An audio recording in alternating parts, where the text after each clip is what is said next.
નમસ્કાર વિદ્યાર્થી મિત્રો, વંદે માતરમ.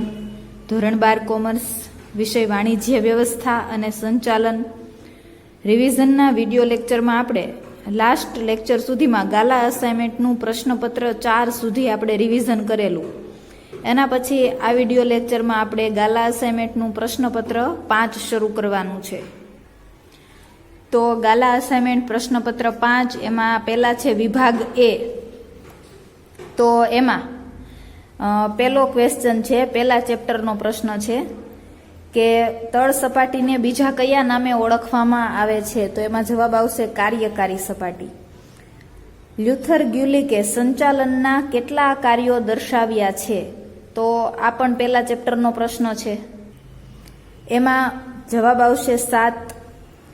શ્રમ વિભાજનના અમલ દ્વારા નીચેનામાંથી કઈ પ્રવૃત્તિ શક્ય બને છે? તો આ બીજા ચેપ્ટરનો પ્રશ્ન છે, એમાં આવશે વિશિષ્ટીકરણ. આયોજનનું કાર્ય એટલે શું? ત્રીજા ચેપ્ટરનો પ્રશ્ન છે, એમાં જવાબ આવશે પસંદગીનું કાર્ય. ભારતમાં આયોજનનું મહત્વ સ્વીકારીને કેન્દ્ર સરકારે શેની રચના કરેલી છે? એ પણ ત્રીજા ચેપ્ટરનો પ્રશ્ન છે, એમાં જવાબ આવશે નીતિ આયોગ. નીચેનામાંથી કયા વ્યવસ્થા તંત્રમાં વિભાગ કરતા કાર્યને વધારે મહત્વ આપવામાં આવે છે? ચોથા ચેપ્ટરનો પ્રશ્ન છે, એમાં જવાબ આવશે કાર્યાનુસાર વ્યવસ્થા તંત્ર. વ્યવસ્થા તંત્રના આધુનિક સ્વરૂપનું કયું વ્યવસ્થા તંત્ર છે? એ પણ ચોથા ચેપ્ટરનો પ્રશ્ન છે, જવાબ આવે શ્રેણિક વ્યવસ્થા તંત્ર. કર્મચારી વ્યવસ્થા એ સંચાલનનું કેવા પ્રકારનું કાર્ય છે? પાંચમા ચેપ્ટરનો પ્રશ્ન, એમાં આવે સંચાલકીય કાર્ય. યોગ્ય સમયે યોગ્ય સંખ્યામાં યોગ્ય જગ્યા માટે યોગ્ય લાયકાત ધરાવતી વ્યક્તિઓ મેળવવાની પ્રક્રિયા એટલે? પાંચમા ચેપ્ટરનો પ્રશ્ન છે, બરાબર. એમાં જવાબ આવશે ભરતી. નીચેનામાંથી કયું પ્રોત્સાહન નાણાકીય પ્રોત્સાહન છે? છઠ્ઠા ચેપ્ટરનો પ્રશ્ન છે, એમાં જવાબ આવશે એ બઢતી. એના પછી આગળનો પ્રશ્ન છે, સાતમા ચેપ્ટરનો પ્રશ્ન છે, અંકુશ એ કેવી પ્રક્રિયા નથી? તો એમાં જવાબ આવશે જળ. સંપત્તિના મહત્તમીકરણનો અભિગમ કયા ખ્યાલ પર આધારિત છે? તો એ આઠમા ચેપ્ટરનો પ્રશ્ન છે, બરાબર. એમાં આવશે રોકડ પ્રવાહ. 1 વર્ષ કે તેથી ઓછા સમય માટે પાકતી મુદત ધરાવતી જામીનગીરીનું બજાર એટલે? તો એ 9મા ચેપ્ટરનો પ્રશ્ન છે, એમાં જવાબ આવશે નાણાં બજાર. વ્યક્તિગત વેચાણમાં વેચાણ કરતા કયું કાર્ય કરે છે? તો એમાં 10મા ચેપ્ટરનો પ્રશ્ન છે, તો એમાં આવશે એ સંભવિત ગ્રાહકને પેદાશનું નિદર્શન કરે છે. તૈયાર માલને રક્ષણ આપવાનું અને ગ્રાહકોમાં આકર્ષણ ઊભું કરવાનું કાર્ય શેના દ્વારા થાય છે? 10મા ચેપ્ટરનો પ્રશ્ન છે, બરાબર. એમાં જવાબ આવશે બી પેકિંગ. એના પછી વિભાગ બી માં પહેલો પ્રશ્ન છે, વ્યવસાય એટલે શું? પહેલા ચેપ્ટરનો પ્રશ્ન છે. તો આપણને અહીંયા વ્યવસાયની વ્યાખ્યા આપેલી છે કે કોઈ પણ ક્ષેત્રનું વિશિષ્ટ જ્ઞાન પ્રાપ્ત કરીને તે જ્ઞાનનો લાભ સમગ્ર સમાજને આપવામાં આવે અને એના બદલામાં સમાજ પાસેથી ફી લેવામાં આવે તો એવી પ્રવૃત્તિને વ્યવસાય કહે છે, બરાબર. આ વ્યવસાયની વ્યાખ્યા છે. એના પછી આગળનો પ્રશ્ન છે, એ પણ પહેલા ચેપ્ટરનો જ પ્રશ્ન છે, MBAનું વિસ્તૃત રૂપ આપો. તો માસ્ટર ઇન બિઝનેસ એડમિનિસ્ટ્રેશન. એના પછી પાછો પહેલા ચેપ્ટરનો જ પ્રશ્ન છે, યંત્રોની ગોઠવણી અને સમારકામને લગતા કાર્યો સંચાલનની કઈ સપાટીએ થાય છે? તો તળ સપાટીએ. એના પછી બીજા ચેપ્ટરનો પ્રશ્ન છે, વર્તન સંબંધિત વિચારધારામાં કયા કયા ખ્યાલોનો સમાવેશ થાય છે? તો એનો જવાબ આપણને આપેલો છે કે વર્તન સંબંધિત વિચારધારામાં આંતરમાનવીય સંબંધો, અભિપ્રેરણ, નેતૃત્વ, માહિતી સંચાર, ઔદ્યોગિક ઝઘડાનો નિકાલ જેવા ખ્યાલોનો સમાવેશ થાય છે. એના પછી આગળનો પ્રશ્ન છે, ત્રીજા ચેપ્ટરનો પ્રશ્ન છે, જીવન ધ્યેય એટલે શું? તો જીવન ધ્યેયનો અર્થ અહીંયા આપેલો છે કે ધંધાકીય એકમો એમની ફિલસૂફી અનુસાર ધ્યેય નક્કી કરે છે. આ માટે એકમ પોતાના જીવનકાળ દરમિયાન કઈ ફિલસૂફીથી કામ કરશે તે નક્કી કરવામાં આવે છે. તેને એકમનું જીવન ધ્યેય કહેવામાં આવે છે. એના પછી ચોથા ચેપ્ટરનો પ્રશ્ન છે, વ્યવસ્થા તંત્રને પ્રબંધ શા માટે કહેવામાં આવે છે? તો એનો જવાબ આપણને અહીંયા આપેલો છે કે જ્યાં એક કરતાં વધારે વ્યક્તિઓ સામૂહિક રીતે કાર્ય કરતા હોય ત્યારે તે કાર્યને સફળતાપૂર્વક અસરકારક રીતે પાર પાડવાનું માળખું એ વ્યવસ્થાતંત્ર છે, બરાબર. એટલે એ વ્યવસ્થાતંત્ર જે છે એને પ્રબંધ પણ કહેવામાં આવે છે. એના પછી આગળનો પ્રશ્ન છે, એ પણ ચોથા ચેપ્ટરનો જ પ્રશ્ન છે. કઈ બાબતો અંગે સત્તા સોંપણી હોઈ શકે? તો એનો જવાબ આપણને અહીંયા આપેલો છે કે ભાઈ સત્તા સોંપણી વિવિધ બાબતો માટે હોઈ શકે, જેમ કે વિભાગ માટે જરૂરી ખર્ચ કરવાની સત્તા, કર્મચારીની નિમણૂક કરવાની સત્તા, શિક્ષાત્મક પગલાં લેવાની સત્તા, બરાબર. પછી અહીંયા ઉપર આપેલું છે કે ભાઈ નિર્ણય લેવાની અને હુકમો કરવાની સત્તા, આ બાબતો માટે સત્તા સોંપણી હોઈ શકે. એના પછી આગળનો પ્રશ્ન છે, પસંદગીની પ્રક્રિયાનો આધાર જણાવો. 5મા ચેપ્ટરનો પ્રશ્ન છે, પસંદગીની પ્રક્રિયાનો આધાર જણાવો. તો પસંદગીની પ્રક્રિયાનો આધાર આ 3 બાબતો પર હોય: એકમનું કદ, એકમનો પ્રકાર અને કર્મચારીનો પ્રકાર. એના પછી આગળનો પ્રશ્ન છે, વિશાળ અર્થમાં ભરતી એટલે શું? એ પણ 5મા ચેપ્ટરનો જ પ્રશ્ન છે. તો એનો જવાબ અહીંયા આપેલો છે કે ભાઈ વિશાળ અર્થમાં ભરતી એટલે યોગ્ય સમયે, યોગ્ય સંખ્યામાં, યોગ્ય જગ્યા માટે યોગ્ય લાયકાત ધરાવતા વ્યક્તિઓ મેળવવાની પ્રક્રિયા. એના પછી આગળનો પ્રશ્ન છે, ચેપ્ટર 6નો પ્રશ્ન છે, આયોજન અને વ્યવસ્થાતંત્ર દ્વારા લેવાયેલા નિર્ણયોને કોણ અમલમાં મૂકે છે? તો એમાં જવાબ આવશે દોરવણી, બરાબર. આયોજન અને વ્યવસ્થાતંત્ર દ્વારા લેવાયેલા નિર્ણયોને દોરવણી અમલમાં મૂકે છે. એના પછી આગળનો પ્રશ્ન છે, ધંધાના અસ્તિત્વને જોખમમાં મૂકતા બાહ્ય પરિબળો કયા છે? તો એ 7મા ચેપ્ટરનો પ્રશ્ન છે. એમાં જવાબ આવશે કાચા માલની અછત, હરીફાઈ, તેજી મંદી, સરકારની નીતિ, લોકોની અભિરુચિ, ફેશન ટેવમાં ફેરફાર, એ બધા ધંધાને અસ્તિત્વને જોખમમાં મૂકતા બાહ્ય પરિબળો છે, બરાબર. તેજી મંદી, હરીફાઈ, કાચા માલની અછત, સરકારના નીતિ નિયમો, એના પછી કુદરતી આપત્તિઓ, એ બધું. એના પછી આગળનો પ્રશ્ન છે કે કઈ જામીનગીરીઓ બહાર પાડવાનો ખર્ચ પ્રમાણમાં ઓછો આવે? તો એ 8મા ચેપ્ટરનો પ્રશ્ન છે. એમાં જવાબ આવશે ડિબેન્ચર. એના પછી આગળનો પ્રશ્ન છે, કાર્યશીલ મૂડી જેમાં રોકાયેલી છે તે મિલકતો ઉપર ઘસારો શા માટે નથી ગણાતો? તો એ પણ 8મા ચેપ્ટરનો પ્રશ્ન છે. કાર્યશીલ મૂડી જેમાં રોકાયેલી છે એ મિલકતો એટલે કઈ મિલકતો? ચાલુ મિલકતો. ચાલુ મિલકતો પર ઘસારો શા માટે નથી ગણાતો? કારણ કે ચાલુ મિલકતો જે છે ને એ ટૂંકા ગાળા માટેની હોય છે, પ્લસ ચાલુ મિલકતો જે છે ને એનું સ્વરૂપ બદલાતું રહે છે, બરાબર. ચાલુ મિલકતોનું સ્વરૂપ બદલાતું રહે છે એટલે એના પર ઘસારો ગણાતો નથી. એના પછી આગળનો સવાલ છે, વેચાણ વૃદ્ધિ એટલે શું? 10મા ચેપ્ટરનો પ્રશ્ન છે. તો આપણને અહીંયા વેચાણ વૃદ્ધિનો અર્થ આપેલો છે. વેચાણ વૃદ્ધિ એ ટૂંકા ગાળા માટેના એવા લાભો છે જે ગ્રાહકોને માલ કે સેવાની ખરીદી કરવા માટે પ્રોત્સાહિત કરે છે. વેચાણ વૃદ્ધિ ગ્રાહકોને ત્વરિત અસર કરે છે. એના પછી આગળનો પ્રશ્ન છે, BISની કામગીરી જણાવો. તો એ 10મા ચેપ્ટરનો પ્રશ્ન છે. BIS bureau of Indian standard, ભારતીય પ્રમાણ સંસ્થા, બરાબર. આ સંસ્થાની કામગીરી શું છે? તો કે એ ઔદ્યોગિક પેદાશોનું વર્ગીકરણ કરવાનું કાર્ય કરે છે, બરાબર. તો આપણા પ્રશ્નપત્ર 5નો વિભાગ બી અહીંયા પૂરો થાય છે. એના પછી વિભાગ સી આપણે આગળ ભણીએ. તો એમાં પહેલો પ્રશ્ન છે, પહેલા ચેપ્ટરનો પ્રશ્ન છે, તળ સપાટીના 4 કાર્યો દર્શાવો. તો આ તળ સપાટીના આપણને 10 કાર્યો આપેલા છે. એમાંથી તમને જે સારા લાગે એ 4 કાર્યો તમે લખી શકો. તળ સપાટીએ નિરીક્ષકો, જોબર અને ફોરમેન હોય, બરાબર. તો એ શું કામ કરતા હોય તળ સપાટીના કાર્યો?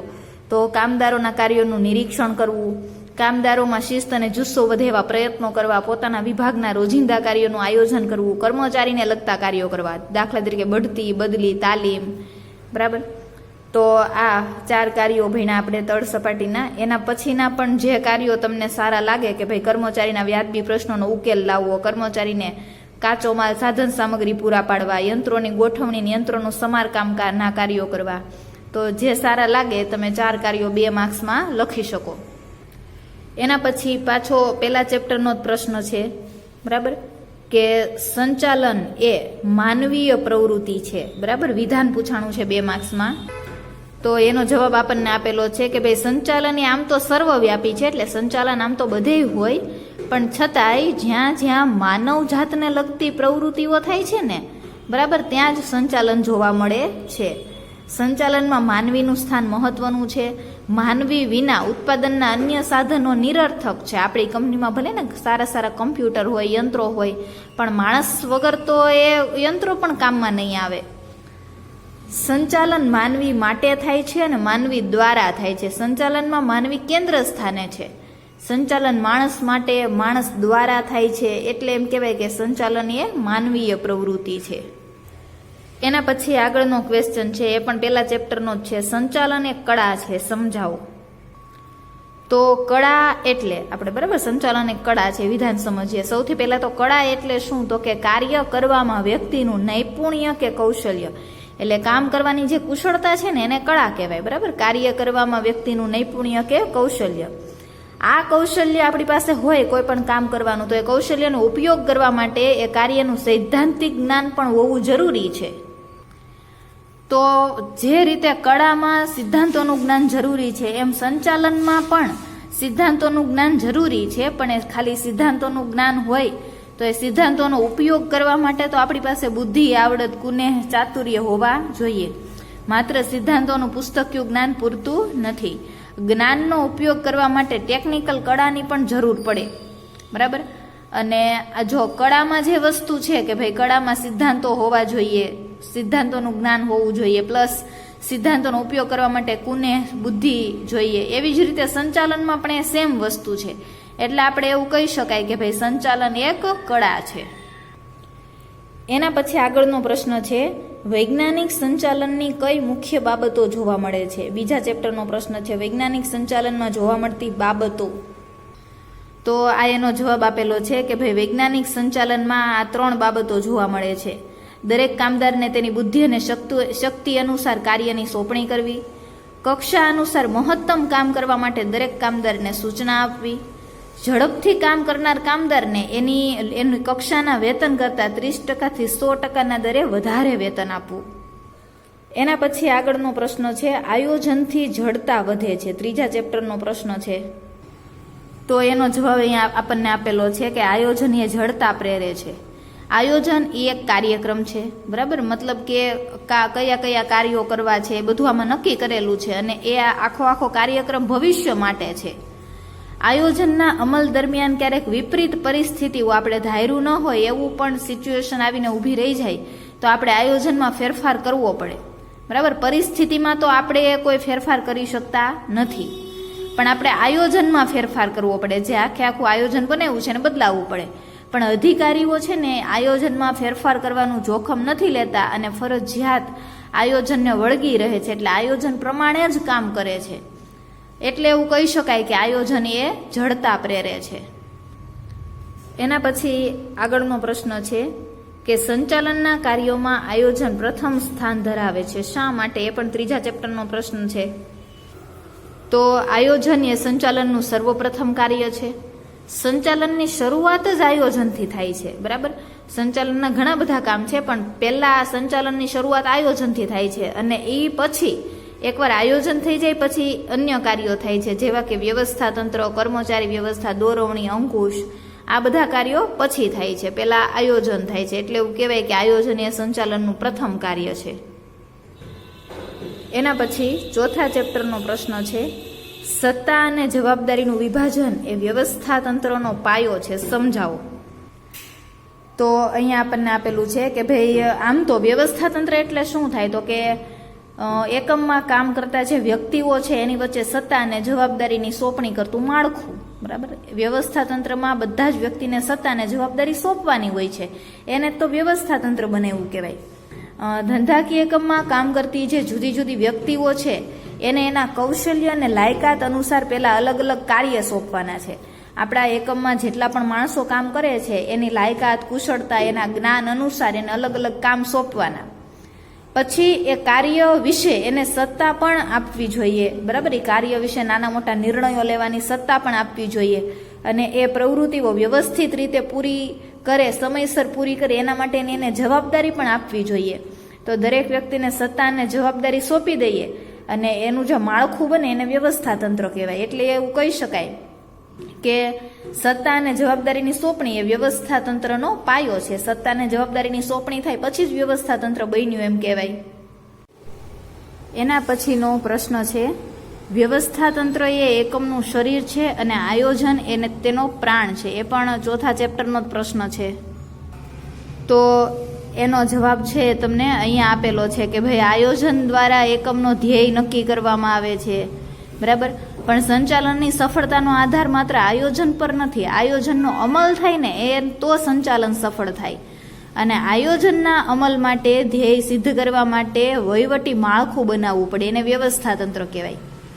બરાબર, સમજો આખી વસ્તુ કે ભાઈ આયોજન દ્વારા એકમનો ધ્યેય નક્કી થાય છે, પણ સંચાલનની સફળતાનો આધાર ખાલી આયોજન પર નથી, આયોજનના અમલ પર છે.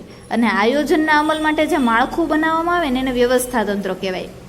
તો ધ્યેય સિદ્ધ કરવા માટે એક કરતાં વધુ વ્યક્તિઓ કામ કરતા હોય ત્યારે એકમમાં અસરકારક વ્યવસ્થા તંત્રની જરૂર પડે છે. એકમની ધ્યેય સિદ્ધિ અને સફળતાનો આધાર એકમના કર્મચારીઓ વચ્ચે કાર્યોની સ્પષ્ટ વહેંચણી, સત્તા અને જવાબદારીનું વિભાજન, એ બધા પર ધંધાની સફળતાનો આધાર છે.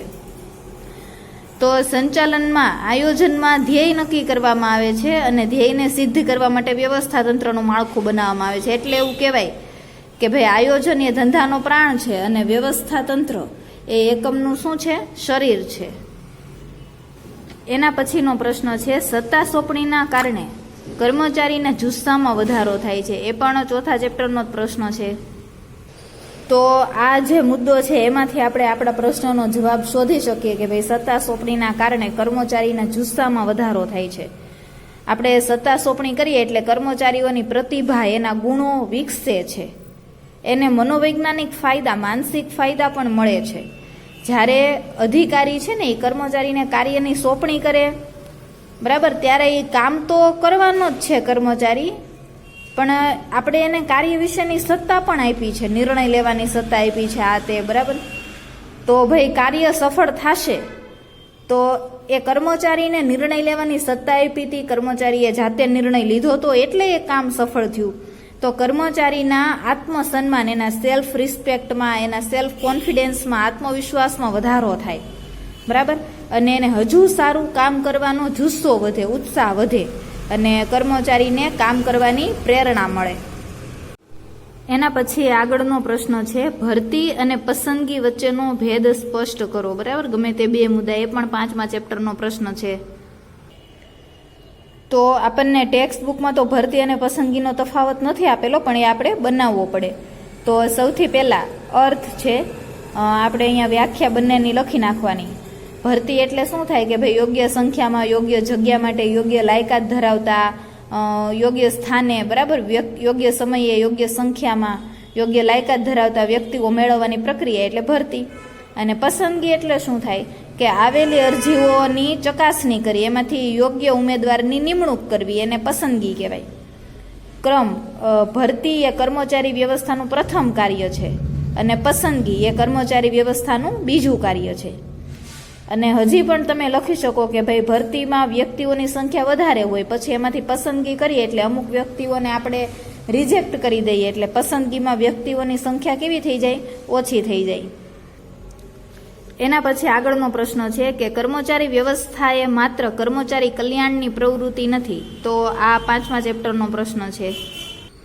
તો એનો જવાબ છે આપણને આ મુદ્દામાંથી મળી શકે કે ભાઈ કર્મચારી વ્યવસ્થા એ ફક્ત કર્મચારી કલ્યાણની પ્રવૃત્તિ નથી, પણ એમાં બીજા પણ અનેક કાર્યોનો સમાવેશ થાય છે. કયા કયા કાર્યો? તો કે કર્મચારીઓ મેળવવા, કેળવવા, જાળવવા, કર્મચારીનો વિકાસ કરવો, કર્મચારીને ઉત્સાહ પૂરો પાડવો, એની બઢતી કરવી, બદલી કરવી, અનેક કાર્યોનો સમાવેશ થાય છે. કર્મચારી વ્યવસ્થાનું કાર્યક્ષેત્ર વિસ્તૃત છે. કર્મચારી વ્યવસ્થા એ માત્ર કર્મચારી કલ્યાણની પ્રવૃત્તિ નથી. એના પછી આગળનો પ્રશ્ન છે, 7મા ચેપ્ટરનો પ્રશ્ન છે, આયોજન એ અંકુશનો જન્મદાતા છે, સમજાવો. તો એનો જવાબ અહીંયા આપેલો છે કે આયોજનના કારણે જ અંકુશના કાર્યનો જન્મ થાય છે. કારણ કે આયોજનમાં આપણે ધ્યેય નક્કી કરીએ છીએ, ધ્યેય સિદ્ધ કરવા માટેનો કાર્યક્રમ ઘડીએ છીએ, અને અંકુશમાં શું કરવાનું હોય છે કે આયોજનમાં જે પ્રવૃત્તિઓ નક્કી થઈ છે એ પ્રવૃત્તિઓ આયોજન પ્રમાણે થાય છે કે નહીં એ ખાલી દેખરેખ રાખવાની હોય. સમજો આખી વસ્તુ કે અંકુશ એટલે શું, તો કે આયોજન પ્રમાણે કાર્ય થાય છે કે નહીં તે જોવું. બરાબર, એટલે જો આયોજન જ ન કર્યું હોય તો અંકુશ રાખવાની કઈ જરૂર નથી. આયોજન વગર અંકુશ અસ્તિત્વમાં આવે નહીં. એટલે એમ કહેવાય કે ભાઈ અંકુશ છે ને આયોજનની પ્રવૃત્તિ પર જ રાખવાનું હોય. જો આયોજન જ ન હોય તો અંકુશ ન હોય. એટલે આયોજન છે એને અંકુશના જન્મદાતા તરીકે ઓળખવામાં આવે છે. એના પછી 9મા ચેપ્ટરનો પ્રશ્ન છે સંગઠિત નાણાં બજાર એટલે શું? તો એનો જવાબ આપણને આપેલો છે કે ભાઈ સંગઠિત નાણાં બજાર, એને ઔપચારિક નાણાં બજાર પણ કહેવાય. બરાબર, એમાં કોનો સમાવેશ થાય તો કે રિઝર્વ બેંક ઓફ ઇન્ડિયા, વેપારી બેંકો, મ્યુચ્યુઅલ ફંડ, વીમા કંપનીઓ, આ બધાનો સમાવેશ થાય અને સંગઠિત નાણાં બજાર કહેવાય. ભારતમાં સંગઠિત નાણાં બજાર પર આરબીઆઈનું નિયંત્રણ હોય. નાણાં બજારમાં પૂરતી તરલતા જાળવવા માટે આરબીઆઈ વ્યાજના દરમાં ફેરફાર કર્યા કરે છે. સંગઠિત નાણાં બજારમાં treasury bill, certificate of deposit એટલે થાપણનું પ્રમાણપત્ર, કોલ મની એવા બધા સાધનોનો સમાવેશ થાય છે. સંગઠિત નાણાં બજાર પદ્ધતિસર નીતિ નિયમ અનુસાર કાર્ય કરે છે અને રિઝર્વ બેંક ઓફ ઇન્ડિયા દ્વારા એનું નિયંત્રણ થાય છે. એના પછીનો પ્રશ્ન છે એ પણ 9મા ચેપ્ટરનો જ પ્રશ્ન છે. શેર બજાર જામીનગીરીઓને તરલતાનો ગુણ કેવી રીતે આપે છે? તો એનો જવાબ આપણને અહીંયા શેર બજારના કાર્યો છે એમાં આપેલો છે કે ભાઈ શેર બજાર છે એ જામીનગીરીઓને તરલતાનો ગુણ આપે છે. કઈ રીતે? તો કે શેર બજારમાં આપણે જામીનગીરીનું ખરીદ વેચાણ કરી શકીએ છીએ. બરાબર, રોકાણકારો ઈચ્છે ત્યારે જામીનગીરી ખરીદી શકે ને ઈચ્છે ત્યારે વેચી શકે. હવે જામીનગીરીનું ખરીદ વેચાણ થાય એટલે જામીનગીરી છે એનું રોકડમાં રૂપાંતર થઈ જાય. બરાબર, શેર બજારમાં આ શેર બજાર છે એ જામીનગીરીના ખરીદ વેચાણ માટે બજાર પૂરું પાડે છે. શેર બજારમાં આપણે જામીનગીરીનું ખરીદ વેચાણ કરી શકીએ અને એટલે જામીનગીરીનું રોકડમાં રૂપાંતર થાય છે અને જામીનગીરીને તરલતાનો ગુણ મળે છે. તો આ રીતે શેર બજાર જામીનગીરીને તરલતાનો ગુણ આપે છે. એના પછીનો પ્રશ્ન છે 10મા ચેપ્ટરનો પ્રશ્ન છે કે બજાર પ્રક્રિયાનો અર્થ સમજાવો. તો બજારીય પ્રક્રિયા એટલે કે માર્કેટિંગ. બરાબર, એની અહીંયા વ્યાખ્યાઓ ઘણી બધી આપેલી છે કે ભાઈ બજાર પ્રક્રિયા એટલે માર્કેટિંગ એ એવી ધંધાકીય પ્રવૃત્તિ છે જેમાં માલ કે સેવાનો પ્રકાર ઉત્પાદક તરફથી ગ્રાહક તરફ વાળવામાં આવે છે. બરાબર, એને આ જે પ્રવૃત્તિ થાય છે એને માર્કેટિંગ કે બજારીય પ્રક્રિયા કહેવાય.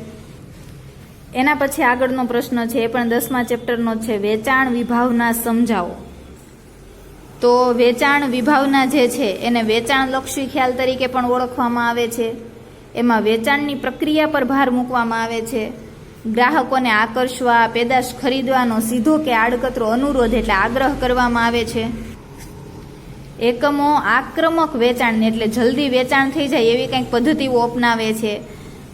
અસરકારક જાહેરાત કરે છે, વ્યક્તિગત વેચાણ કરે છે. બરાબર, વટાવ આપે છે, ડિસ્કાઉન્ટની ઓફર ને બધું અલગ અલગ પ્રવૃત્તિઓ પદ્ધતિઓ અપનાવવામાં આવે છે જેથી ઝડપથી વેચાણમાં વધારો થાય. અહીં વેપારીઓ દ્વારા માલની માંગ ઊભી કરવાનો પ્રયત્ન કરવામાં આવે છે. વેચાણ વધારવાના પ્રયત્નો કરવામાં આવે છે. ગ્રાહકોની જરૂરિયાત ઉપર ધ્યાન નથી અપાતું પણ માલને રોકડમાં રૂપાંતરિત કરવાનો પ્રયત્ન કરવામાં આવે છે. ગ્રાહકના અસંતોષને ધ્યાનમાં લેવાતો નથી. એના પછી વિભાગ સી નો છેલ્લો પ્રશ્ન છે એ પણ 10મા ચેપ્ટરનો પ્રશ્ન છે બ્રાન્ડિંગનો અર્થ સમજાવો. તો અહીંયા આપણને બ્રાન્ડિંગની વ્યાખ્યા આપેલી છે કે જ્યારે ઉત્પાદક અન્ય ઉત્પાદકોના માલથી પોતાના માલને અલગ પાડવા, પેદાશને સરળતાથી ઓળખી શકે અને માલની અન્ય વ્યક્તિઓ નકલ ન કરી શકે એના માટે તે પોતાની પેદાશને જે નામ, સંજ્ઞા, ચિત્ર, નંબર કે આમાંનું બધું જ આપે છે તેને શું કહેવાય? બ્રાન્ડિંગ કહેવાય. તો પ્રશ્નપત્ર 5નો આપણે વિભાગ એ, બી અને સી ભણ્યા. નેક્સ્ટ વિડીયો લેક્ચરમાં આપણે પ્રશ્નપત્ર 5નો વિભાગ ડી વિશે અભ્યાસ કરીશું.